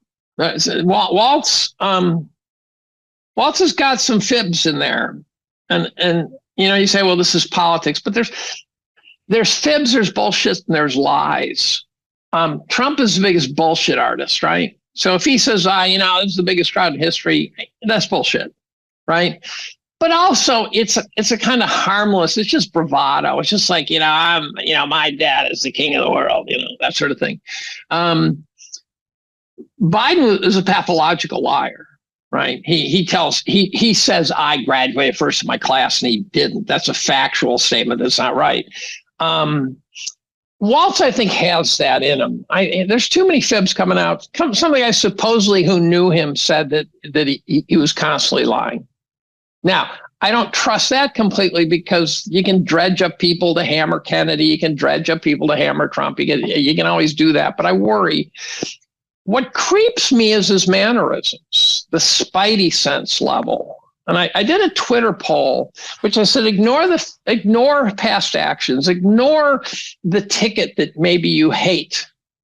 Is there something about his demeanor that gives you the creeps? And I got 3.8% no. And then I got like 20% some. And then near 80% said absolutely. So there's something Walz puts off that he supposedly was not coach of his football team. He was assistant coach. I can forgive that. I've said I coached Taekwondo and gymnastics at the collegiate level. And I usually qualify by saying low-level Taekwondo coach, but I was head coach gymnastics for a year or two. And so someone could, if I didn't qualify that, they can say, well, you were an assistant coach, right? I don't care about that. But he got fired from a DUI. We don't hear that part of the story unless that's a lie. It's back to the what's a fact in this world, right? I watch him and there's just something, the way he acts in public, the way he acts on the stage. I could not do that. I could not act like he acts. There's something pathological about that. Maybe that's what it takes to get to politics, but it's so fabricated looking to me. And so there's something that creeps me about him. And his statements from the past about how, free speech doesn't include misinformation. I go, well, you'd have to shut your mouth. How's that? Now, I've got another book for you. Very important book. If everyone in the country read it, it would transform the country. Jonathan Turley's The Indispensable Right is about the history of free speech in the United States. And it's both scholarly and riveting. So he doesn't bury you in arcane bullshit. But when he talks to you about the cases, and by the end of the book, your brain is twisted in a knot. You're going, okay, what would I do? Where does this fit into the free speech debate? But Walz said, the guys who say that the Constitution doesn't protect you from spilling out misinformation, these people should be locked away somewhere where they can't hurt people. There's something but they get free speech too. But they're in a position to hurt us with their so they can say it, but we also have the right to say, shut the fuck up, and I'm not voting for you. So the last thing I want to talk about is free speech and media outlets. Okay. I get the sense that you're not a fan of any of the media outlets. That may be wrong. Not the main ones. Okay. I can tolerate Fox only because their bullshit is more aligned with my interests. But you can watch 5 shows in a row on Fox. You see the same material. And there's when Tucker was there. I hated Tucker when he was younger. And he describes himself in ways I go, yes, that was the guy I didn't like. Right. His own description of his youthful stupidity is exactly what it is that made me averse to him. Okay. Hitting the apex in his Jon Stewart interview. That really illustrated to me why Tucker was not very good at that age. He somehow realized not to do that. He somehow found his voice. And so now I really like him. And there's things I don't agree with, of course, but he's now his own media empire. The media has sort of constitutionally protected rights. I'm not qualified to know if they have special rights, but let's take, for example, firing of Tucker. Smartmatic or Dominion, one of those, so I can't remember which one, sued Fox for things Tucker said about the election being rigged. Without a whimper, Fox settled for $730 million or something. Now, in any other era in history, going back a ways, Fox would have fought that to the Supreme Court, right? That's their job, to fight that to the Supreme Court. If we are going to give you special constitutionally granted rights, you also have responsibilities, in my opinion. Now, I don't care if you want to have opinion pieces and stuff like that, but the media has a responsibility to society, and the failure of the media is going to be the failure of society, in my opinion, and that's what scares me. But now they are just political machines, and I think they lie their ass off, and so let me finish that Dominion story. So Fox settles for $730 million without a whimper. What's it do? They don't fire Tucker. They just take him off the air. Why? Because then they thought they could control him. What they forgot to realize is he can do whatever he wants without charging. Now it's free speech. It's not a breach of contract because he's not collecting money for it. And so I think he might still be on Fox's payroll while he reams out Fox left and right. Now, I went to check Dominion to see what happened to their share price because Dominion is not a big company. Now, I'd previously written about it. Dominion is Canadian. Troubles me that our voting machines are coming from Canada. But I go, well, Canadians are probably no worse than us, although now I'm beginning to wonder. Dominion turns out to be owned by a subsidiary of UBS, which is majority owned by a company in Beijing. That plot thickened fast. So Beijing owns our voting machines. That's a problem. That's a fundamental problem. Walk us through that again. Dominion is a small company. Dominion is Canadian. Dominion is owned by a subsidiary of UBS, for which the major owner of that is a company in Beijing. So Beijing controls our voting machines. And they did connect to the internet the night of the 2020 election, and people blow it off. I go, if Beijing owns the voting machines, they connect to the internet. We just handed our voting connectivity to Beijing that night. So what happens? So Tucker's calling out Dominion for its bullshit. I went to see what happened to Dominion's share price. And I discovered that in 2018, Dominion had gone private. So they were no longer publicly traded. How convenient, just in time for the 2020 election. Without the shining light of auditing and all the stuff that goes with being publicly traded. I did, however, find their revenues. They had annual revenues, I think it was like $19 million. And for damages, they got $730 million. How do you get a company with $18 or $19 million of revenue? How can you damage that for $730 million? The answer is you can't. It's 10 times the value of the company. Now, here's what I think really happened. I think Dominion wanted the win. I think the political system wanted the loss. I bet you no money changed hands. They needed the headline. They needed to get rid of Tucker. They failed to get rid of Tucker. He has more eyeballs from Twitter than he got from Fox News. But I think that the political. Now, here's another great thing. Another example. Trump gets shot. At first, I thought it was fake. I was that can't be real. It looked so perfect. But I now believe it's real. I believe there's multiple shooters. I believe there was a conspiracy. There's just way too much evidence pointing to some sort of deep state shenanigans. I'm guessing that Crooks was probably brainwashed up the kazoo. He probably didn't even know what he was doing at the time. That's my guess. But there's the ballistics don't make sense. Nothing makes sense. You turn on any station. What you should see, first of all, is a tremendous call for what the hell just happened. Right after the event, they should have taken every secret, and there's all sorts of missing Secret Service agents and shit. There's all sorts of things that were odd for that day. They should have taken everyone involved, put them in a separate room and said, what do you know? Tell me what you know. What did you see? What was fishy about that? They didn't do that. They wiped up the crime scene fast as can be. It was a crime scene. They wiped it up. And then you go on TV and every single person is arguing over who should be fired. I go, so we've got an attempted assassination of a president, a murder, and some shots. Some people got shot, and we're talking about firing people. That's the narrative. They're trying to distract us. It's like the lab leak story. They're trying to say, it came from a lab, it came from nature. Well, how about the fact that we're running bioweapons labs overseas? Let's talk about that.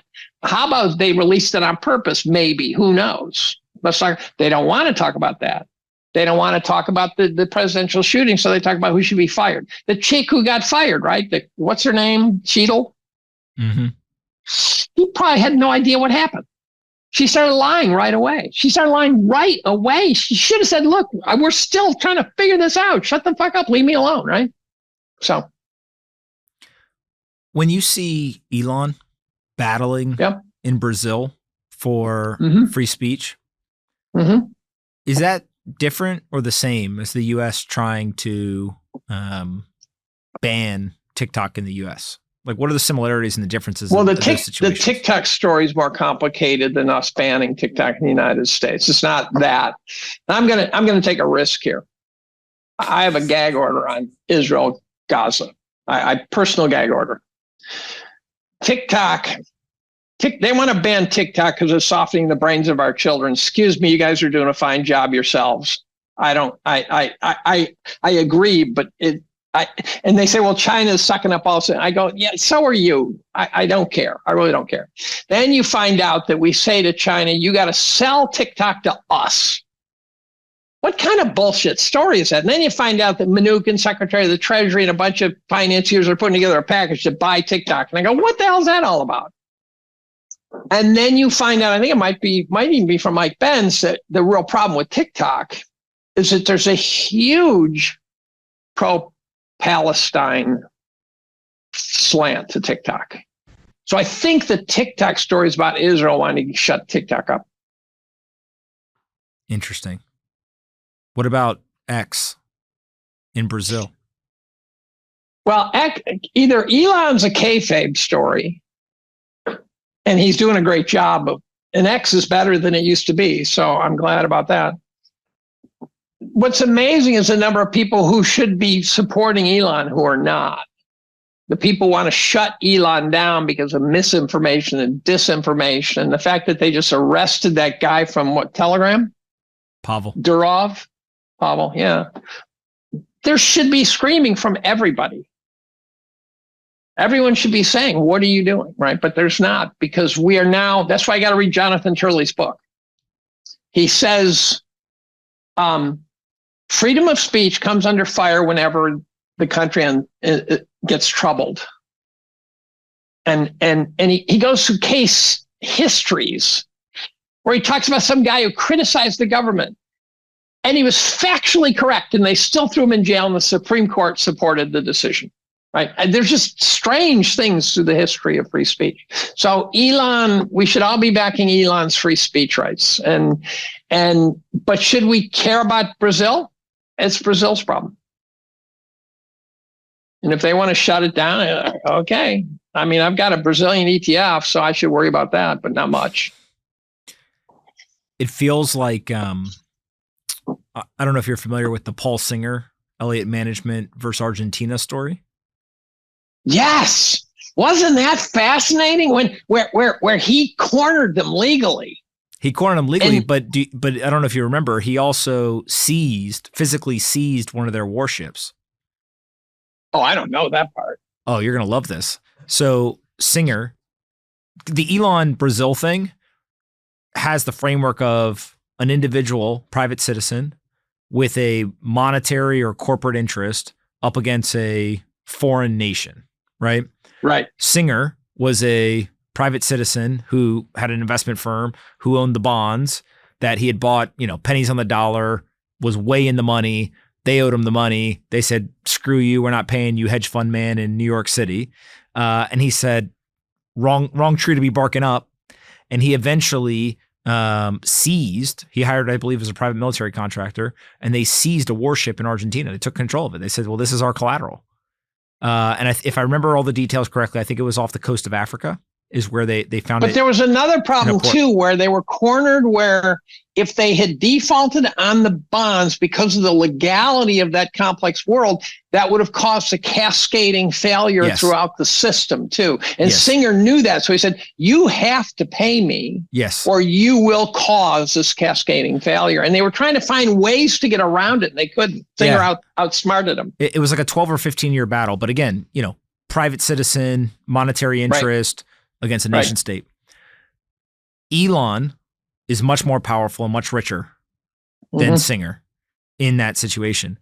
And so I know nothing about the Brazilian judge.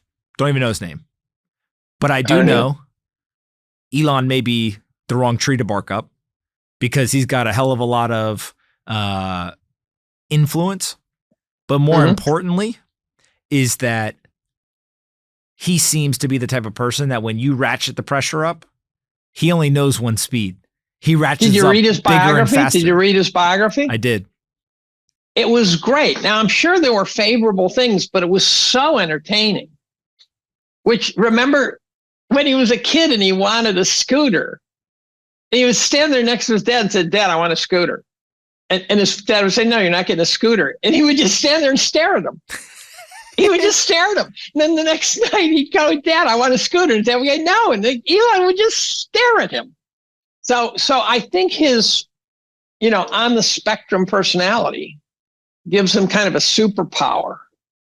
Now, I know guys guys who tried to short Tesla, and it's a totally rational thing, except for the fact that they misjudged what Elon could do. So my understanding is Elon must have paid to keep Tesla floating using Dogecoin. Is that right?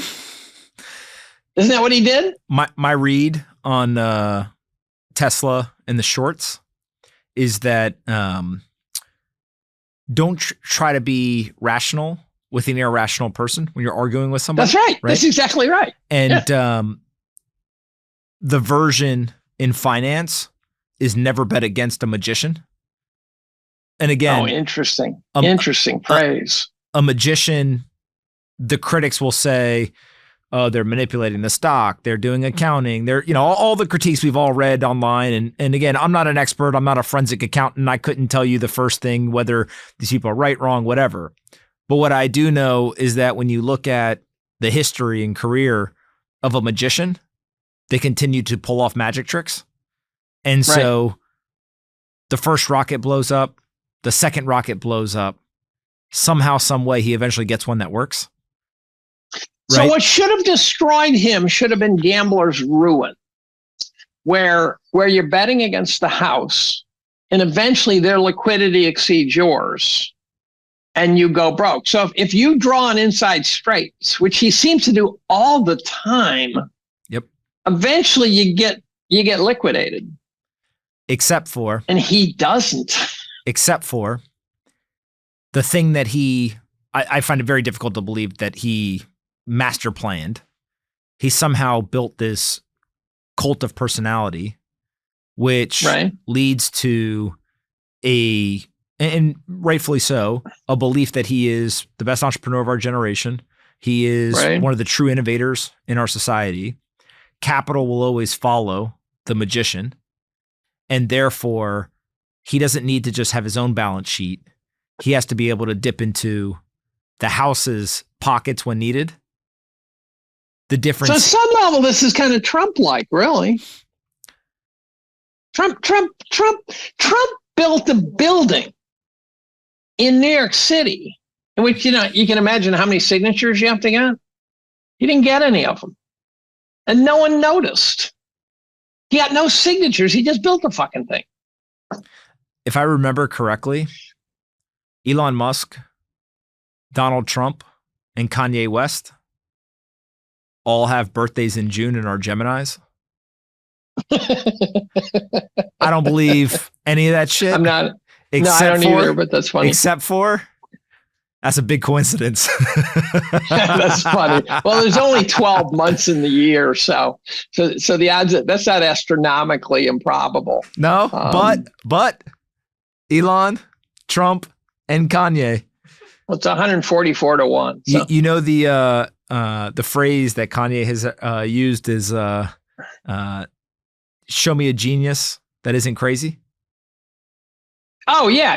Or the other one is, it takes a crazy man to try to change the world. Yeah. And so if you look at, Elon in particular, there's a maniacal, kind of indomitable will that is very hard, I think, for people to understand. It's unnatural. It's rare. And so I always just come back to when I see the shorts getting excited, it's just never bet against a magician. Well, shorting is very, very hard. So I've been getting emails from Mark Cahotas, and he stopped, right? He stopped. No, okay. I don't think so. Right now, he's going after a politician. And he calls him. He goes out there, he goes, he's a goddamn criminal, and he swears his ass off and stuff, and he gets mad and stuff like that. But I know that people within that world respect him enormously. So he finds the criminals. Then he goes at him, and he goes at him with everything he's got. He beats them senseless. But, I read Einhorn's Fool Some of the People, Some of the Time, I think, or something like that. You know that book? And he went after... Alliance Capital or something. I can't remember the name. It was so long ago I read the book. But he brought the case to the SEC, and he laid out the case for the criminal behavior. And then he got stonewalled. And then something like a month later, one of the two guys they presented to switched and worked for Alliance. Right? That's how crooked the system was. And then what ultimately caused Alliance to fail, I think, was the 08-09 crisis. So it wasn't the fact that they were criminal. The criminals can keep going for a very, very long time. But at some point, they get liquidated. They do get liquidated. I think that is a great place for us to end this episode. Where can we send people to Twitter, find you? Twitter, David B. Collum on Twitter. Until they kick me off, but I'm feeling okay now with Elon at the helm. And I occasionally write, and you can go to YouTube.